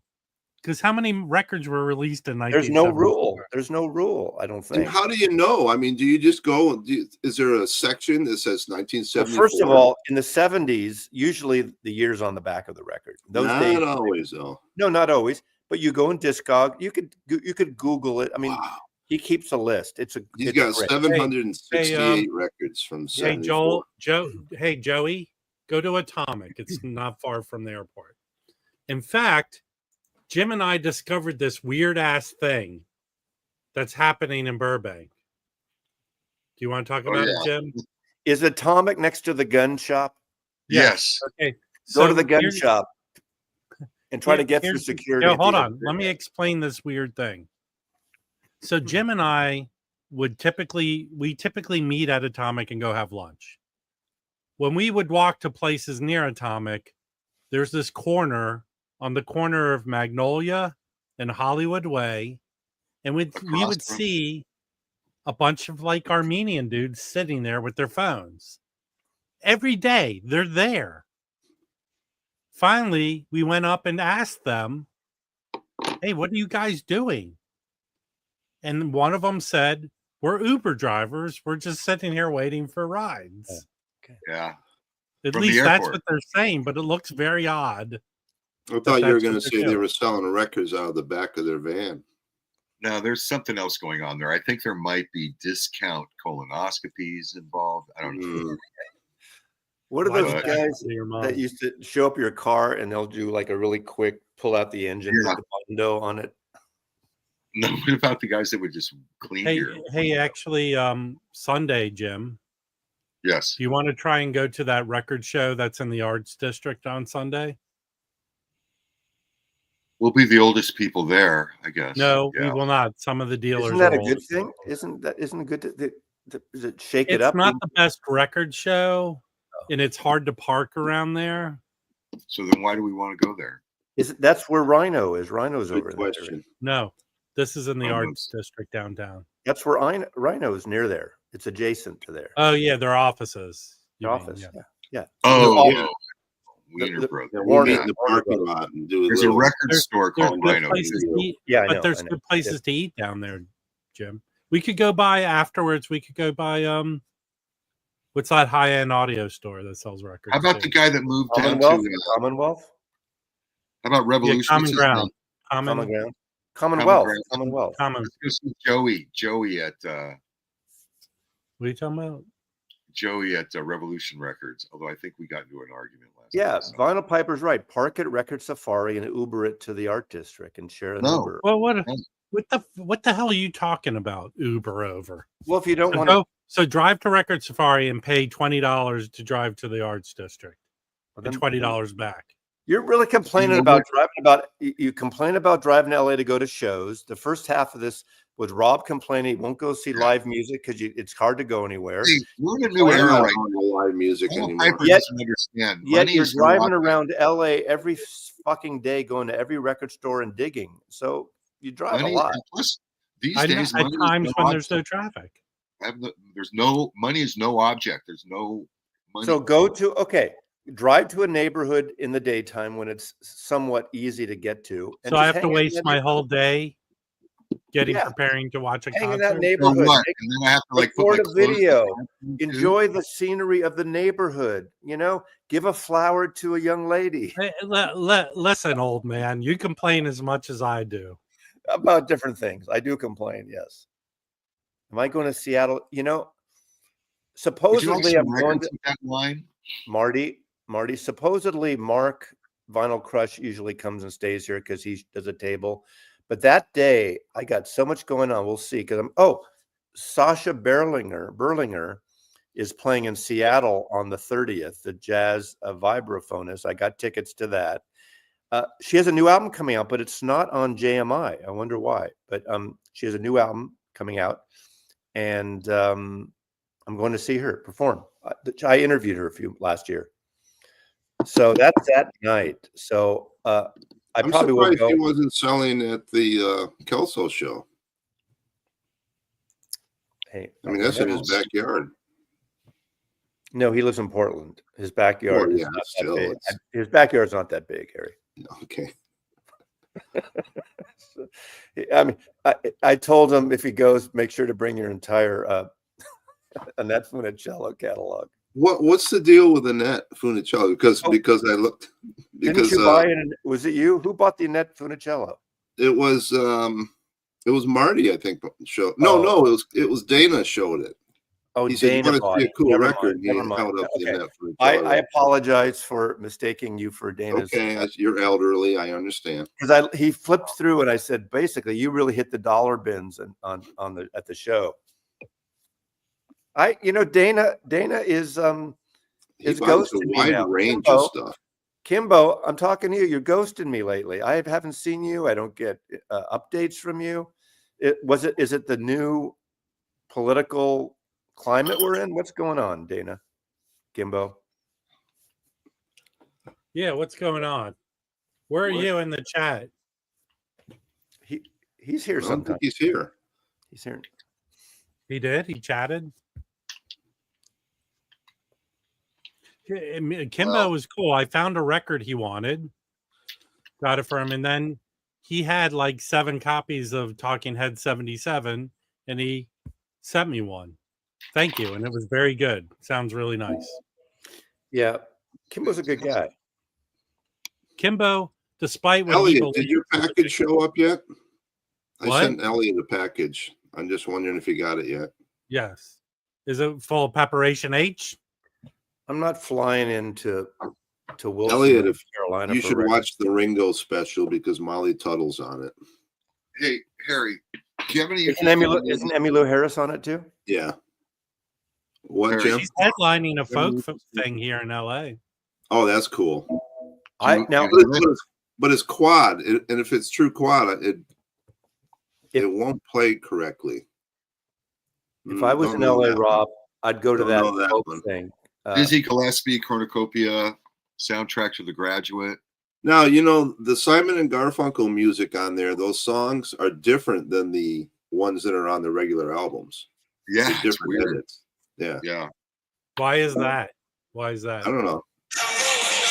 That's cool. All right. Stop playing. Stop trying to get my stream taken. No, it was an accent. Give me a break. Oh, that's such a good album.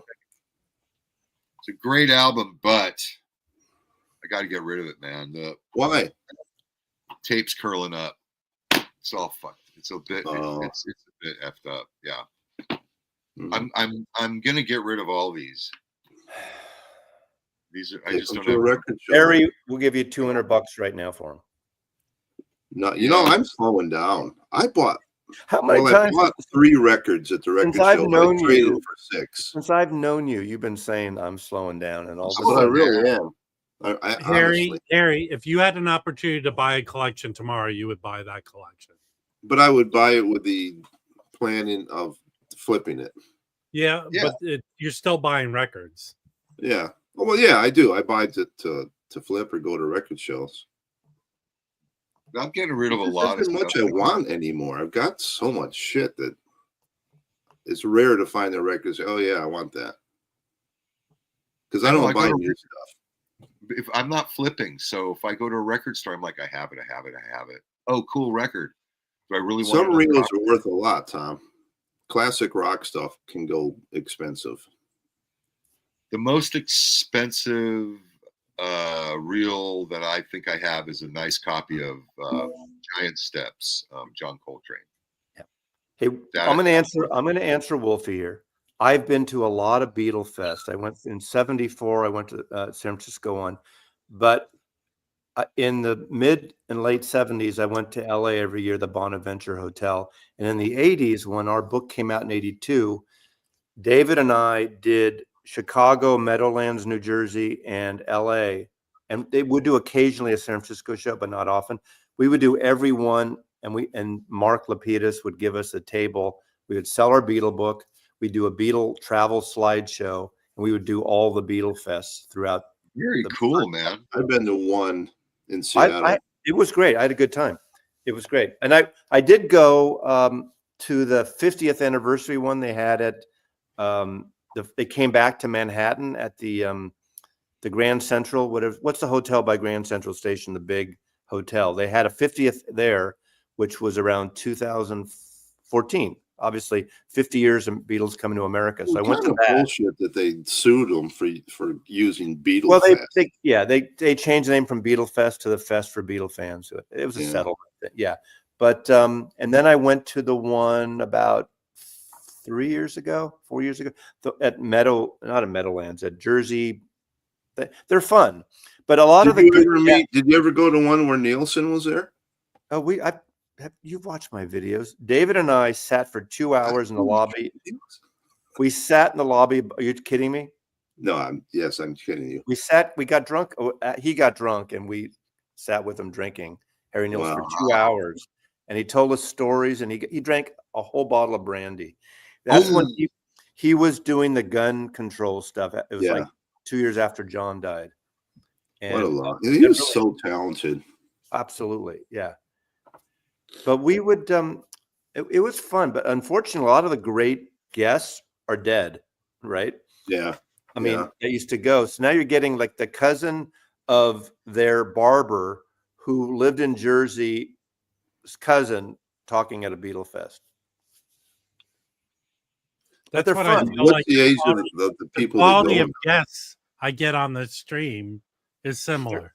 They're fun to hang around a Beetle Fest. You meet people, and I mean, the dealer rooms aren't as big as they used to be. At least the one in New York last time, I was a little disappointed because the dealer rooms on especially that first day, Friday and then Saturday, used to be packed. It was like going to a really packed record show. And the last few I went to, it's sort of dissipated because people have other areas to sell now, and I guess they don't want to. He died of a heart attack, Elliot. Yeah, but his health was from being an alcoholic. He was a drunk. He was he drank. He literally drank them, but it died of a heart attack. Yes. My friend Omnivore, they put out his last record.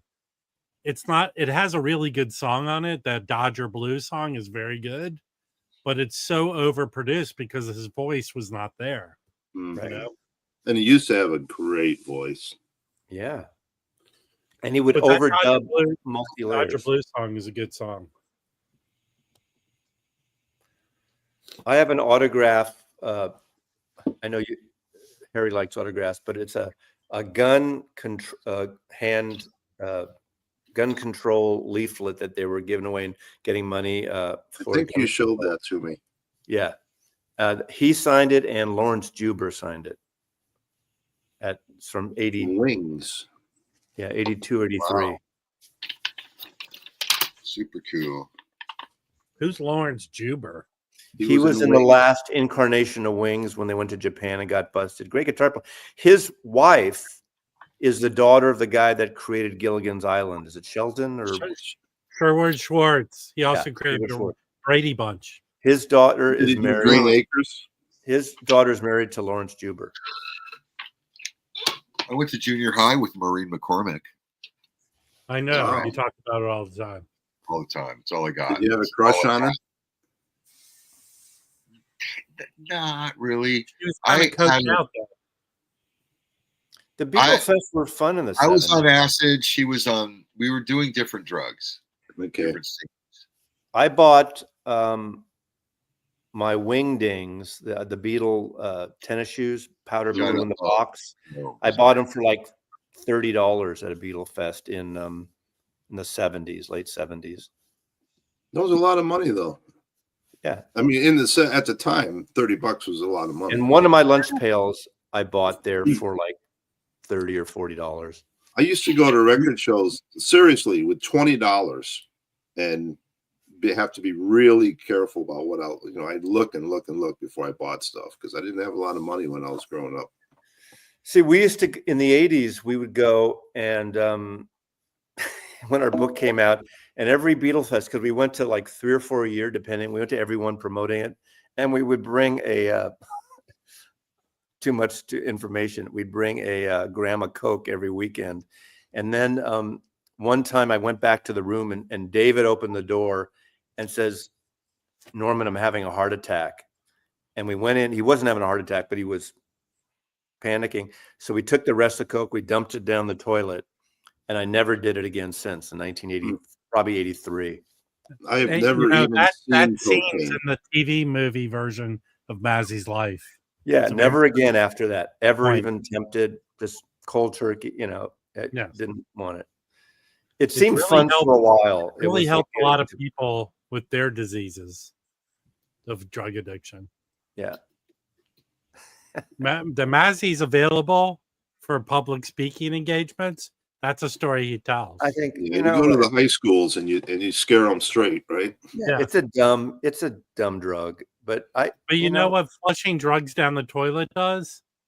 Is it taints our drinking and bathing water. All the salmon, wasn't there a thing up here in Seattle where there's all these drugs and salmon and stuff?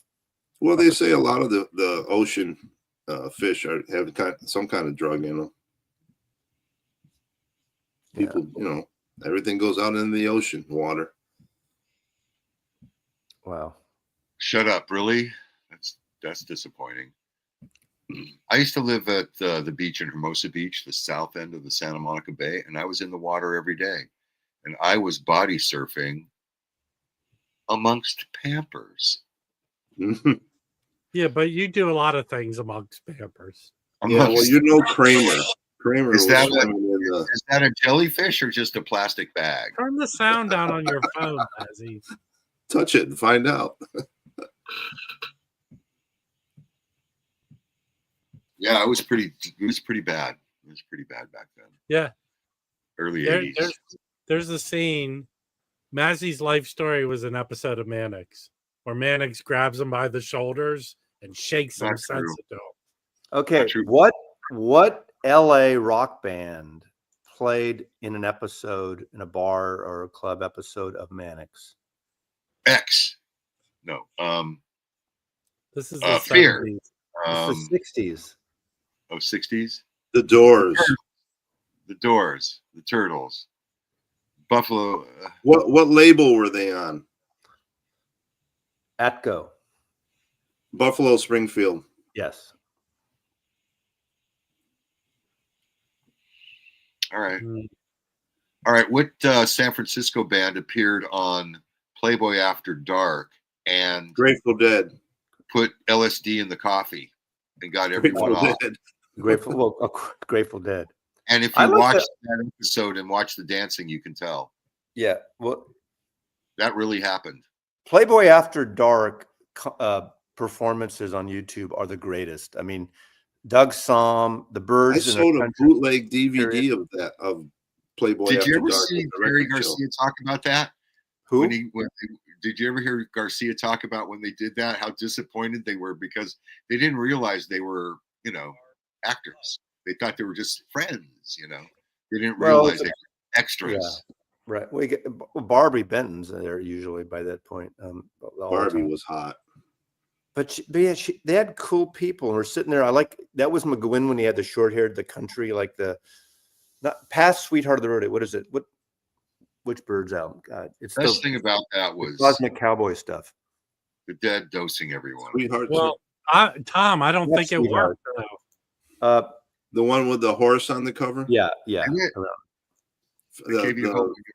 Bird Brothers is something like that. Notorious Bird Brothers. How'd that work out for you, Tom? Anyway, I've got an interesting. Where is it?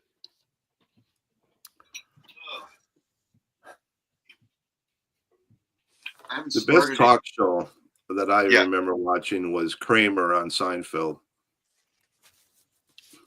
Good one. Hold on. What is that? This is a book about half the LSD that came into the United States came into. I'm trying to move you. Came into Laguna Beach, California, back in the late '60s, and this is a book about that. There was a group of people down there that wanted to take over the world, and they wanted to just flood everything with LSD. There was a record store that might have been involved. It was all kind of interesting. Well, wasn't it legal there for what year did it become illegal? It became illegal in March '67, I believe.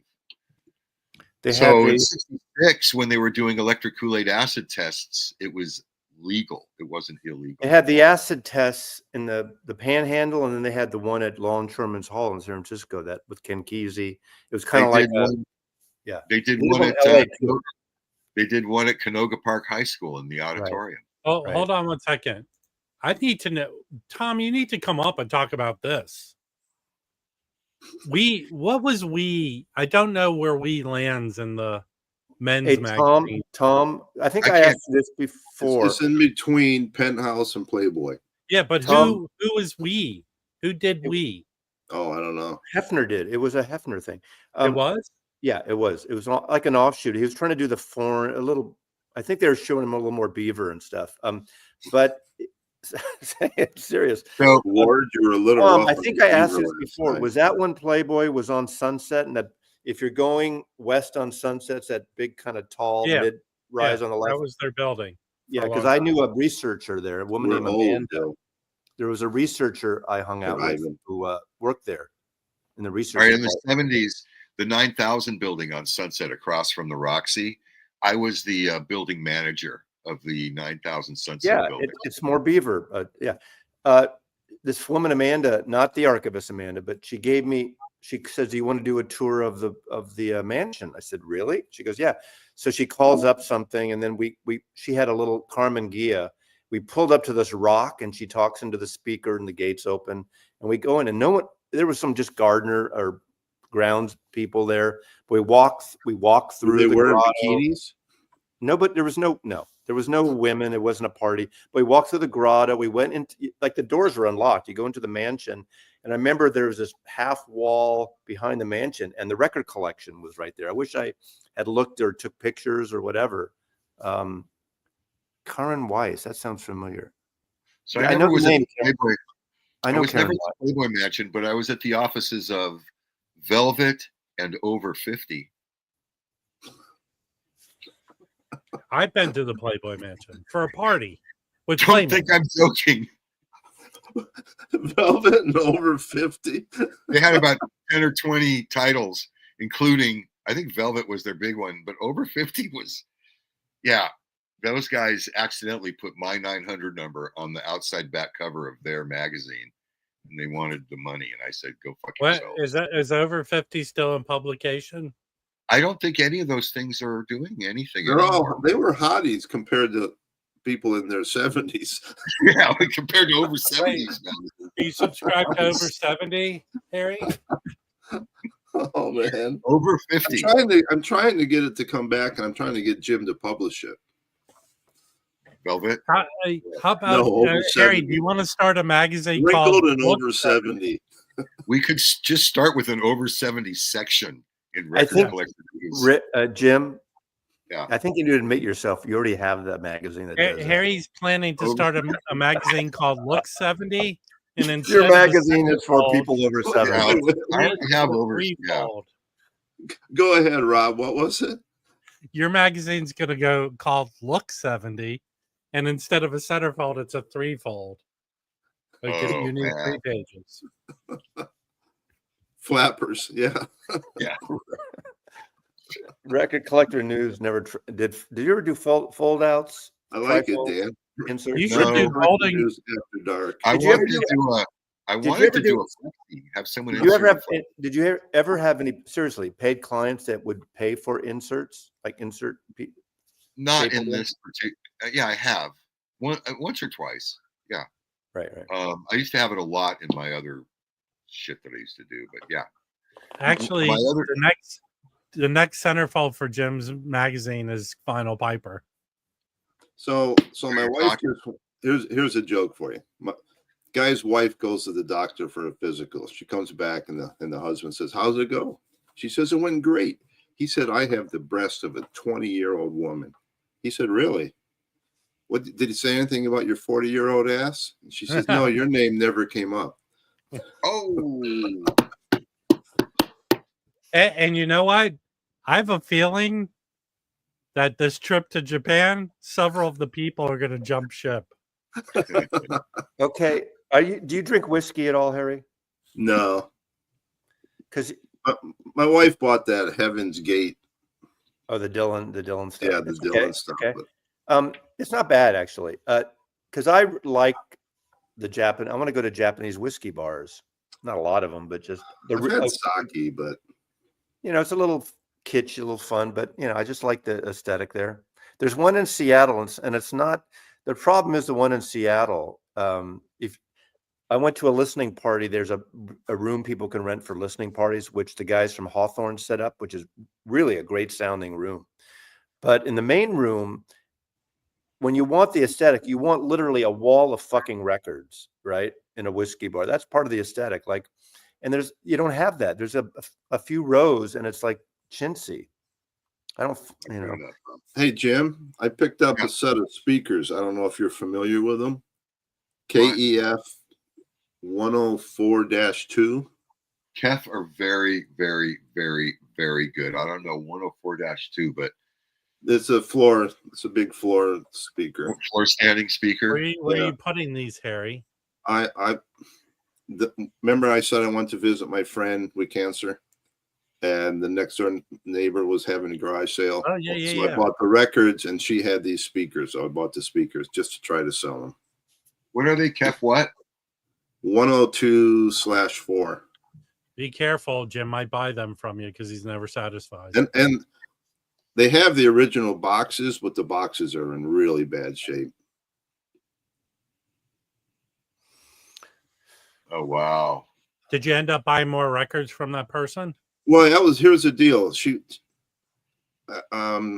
wanted like 650 for the pair. I said, I'll give you 500 for them, but you have to throw in the rest of the records. So she did. So I got all the remaining records. Is it all similar records? Yeah. This middle of the road stuff. So basically, all the stuff you have behind you. What a fun. Oh, yours is a floor stand. He just made fun of your horrible record collection, Harry. I've been around Rob too much. I used to be the nicer guy until I met Rob. Yeah. Rob, I tell you, Harry has one of the best rooms. It's a good sounding room because it's pretty dead. Not totally, but really close to. Well, it's really dead when Harry's in there. No, but I still have to come down there. Once I get through this month, I need to record that video and bring that tape on the. Bring that tape. I want to hear it. Yeah, I do too. That should be a fun speaker. I'm going to bring them upstairs today.